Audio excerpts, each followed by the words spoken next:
이 예레미야 22장 오늘 말씀은 두 왕 이야기예요. 첫 번째 왕은 요시야의 아들 살룸이라고 하는 11절에 있는 말씀에 보면은 그 살룸이 누구냐면 여호아하스라고 하는 요아스의 아들에 대한 이야기를 하고 있어요. 두 번째는 이 살룸을 대신해서 왕이 된 여호와김이라고 하는 그 왕에 대해서 이야기하고 있습니다. 10절부터 12절에 있는 이 살룸에 대해서 하나님은 뭐라고 말씀하시냐면 요시야를 위해서 울지 말라고, 그를 위해서 애통하지 말라고 이렇게 얘기해요. 왜냐하면 죽은 자를 위해서 슬퍼하는 것은 그냥 하루면 족한 거죠. 그럼에도 불구하고 오늘 이 살룸에 대해서는 애곡하고 통곡하라는 거예요. 왜 그렇게 하라고 할까라고 하면은 이 살룸은 애굽으로 끌려가서 평생을 그곳에서 돌아오지 못하고 죽을 것이기 때문에 그런 거죠. 그러니까 살롬이라고 하는 이 왕은 끌려가서 더 이상 그 아버지의 대를 이어서 왕도 되지 못할 뿐만 아니라 노예 같은 그런 인생을 마감할 것이기 때문에 오히려 그걸 위해서 애곡하고 통곡하라 이렇게 얘기하는 거예요. 두 번째는 이 13절부터 이 19절에 있는 여호와김 왕에 대한 이야기를 하고 있어요.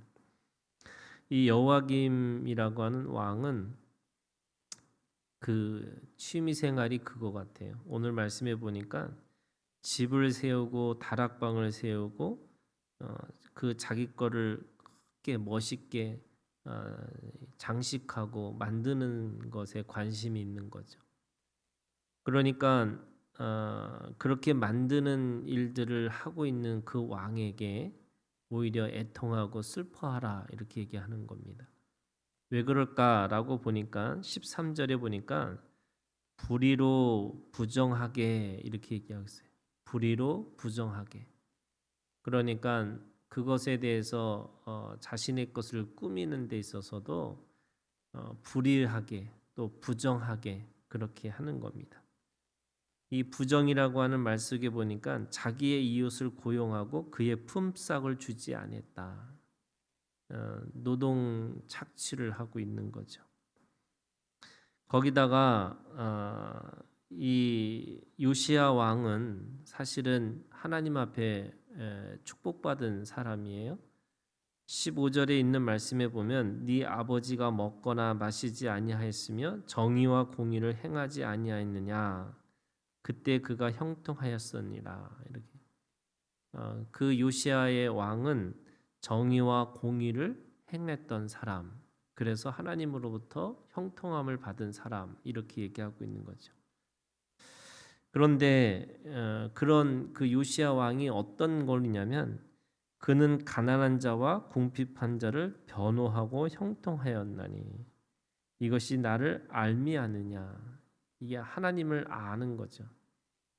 이 하나님을 아는 지식을 통해서 이 하나님 앞에 이 정의와 공의를 행하고 있는 거예요. 이 정의와 공의를 행하고 있는 그 믿음 때문에 이 요시야 왕은 그래도 장렬하게 죽음을 당한 것이지 그가 형통한 거고 그가 하나님으로부터 축복받은 인생이라고 이야기하고 있는 거죠. 그런 의미에서 15절에 정의와 공의를 행하지 아니하느냐 이렇게 얘기하고 있어요. 이 정의와 공의, 그죠? 이게 체데크와 미슈파트라는 거예요. 정의라고 하는 것은 그때 상황에 따라서 생명을 살리는 기준이 되는 거고, 공의라고 하는 것은 하나님의 절대 기준, 바뀌지 않는 기준인 것과 같은 거죠. 그 왕으로서의 정의와 공의를 행하고 있었다는 겁니다. 그런데 이 여호와김의 왕은 네 눈과 17절에 마음은 탐욕과 무지한 피를 흘림과 압박과 포악을 행하려 할 뿐이다. 이렇게 얘기하고 있어요. 네 눈, 마음이라고 하는 것, 보는 시각이 달라진 이 시각이 뭐냐면 탐욕의 눈인 거예요. 그래서 어떻게든지 남의 것을 뺏으려고 하는 거예요. 그러다 보니까 무지한 피를 흘리는 거가 당연한 거고, 그래서 그 무지한 피를 흘리기 위해서 압박과 포악을 행하고 있다. 이렇게 얘기하고 있습니다. 그런 의미에서 이 여호와 김에 대해서 사람들이 슬프다, 슬프다 이렇게 통곡하고 울으라는 거죠. 왜냐하면 19절은 너무 처참하게 그 인생의 말로를 이야기하고 있어요. 그가 누구냐면 여호와김이에요. 그가 끌려 예루살렘 문 밖에 던져지고 나귀같이 매장함을 당하니라. 이 나귀같이 매장함을 당한다는 게 무슨 뜻이냐면 누구도 그 시체를 거두지 않는다는 거예요. 그러니까 아주 참혹하게 죽음을 최후를 맞이할 수밖에 없다. 이렇게 얘기하고 있습니다. 그러면 오늘 예레미야 이 10절부터 이 19절까지의 말씀은 결국 어떤 걸 얘기하고 있냐면요. 이 지도자들의 이 불의와 부정에 대한 이야기를 하고 있는 거예요. 원래 하나님의 나라라고 하는 이스라엘은 왕이 자기가 신이 될 수가 없는 거잖아요. 세상의 왕은 자기가 신이 되는 거예요. 그런데 이스라엘의 왕은 하나님으로부터 청지기로서의 역할을 감당하는 거예요. 그러니까 청지기로서의 감당을 하기 때문에 어떻게 하냐면 자기가 마음대로 하지 않아요. 왜냐하면 주인이 자기가 아니기 때문에 그래요. 주인이 누구냐면 하나님이 되시는 거예요. 그래서 하나님의 뜻과 소원과 목적을 이루고 살아야 되는 게 이스라엘의 왕이에요. 그런데 이 이스라엘 왕이 하나님의 뜻에는 관심이 없어요. 하나님의 소원이 뭔가 이거에 관심이 없어요. 하나님이 나를 왜 이곳에 목적을 세우신 게 뭘까? 그것이 없어요. 없으면 어떻게 돼요? 똑같이 이 살롬 왕에 대해서 어떻게 보면 인생의 애굽에 끌려갔다는 건 그거예요. 인생의 노예로 사는 거예요. 인생이 뭐냐면 희노애락과 고해잖아요. 고통의 바다예요. 이 고통의 바다 속에서 그냥 헤매고 살아가는. 그래서 거기에 포로로 살아갈 수밖에 없는 인생을 살 수밖에 없다. 이렇게 얘기하고 있는 거고.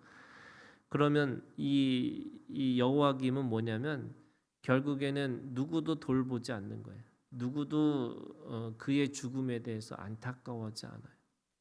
적어도 그가 떠난 것에 대해서 이게 어떻게 보면은 안타까워하고 또 그거에 대해서 슬퍼해야 되는데 아무도 슬퍼할 사람이 없으니까 하나님이 예레미야에게 말씀하시는 거예요. 그를 위해서 울으라고, 그를 위해서 애통하라고. 왜냐하면 누구도 그를 돌보지 않았기 때문에 그런 거거든요. 그러니까 오늘 우리가 왕 같은 제사장으로 우리를 부르셨어요. 그러면 오늘 우리도 하나님 안에서 이 어떻게 보면은 지도자들인 거예요. 누구나 다 지도자들이고 그 지도자로서의 삶을 살라고 말씀하시는 거죠. 그래서 늘 내가 주인이 아니라 하나님이 주인으로 살게 하시는 거고 그 하나님의 주인으로 살기 위해서는 늘 물어야 되는 거죠. 하나님의 뜻과 하나님의 소원과 목적이 무엇인지. 그래서 그걸 통해서 하나님의 나라를 이루라고 말씀하시는 거고 결국에는 오늘 우리가 하나님 앞에서 생명을 살리는 일을 그렇게 하라고 말씀하세요. 오늘도 주님 안에서 왕 같은 제사장으로 우리를 불러주셨다는 그 믿음을 가지고 우리의 삶 속에서 믿음으로 승리하는 우리가 되기를 주님의 이름으로 축원합니다.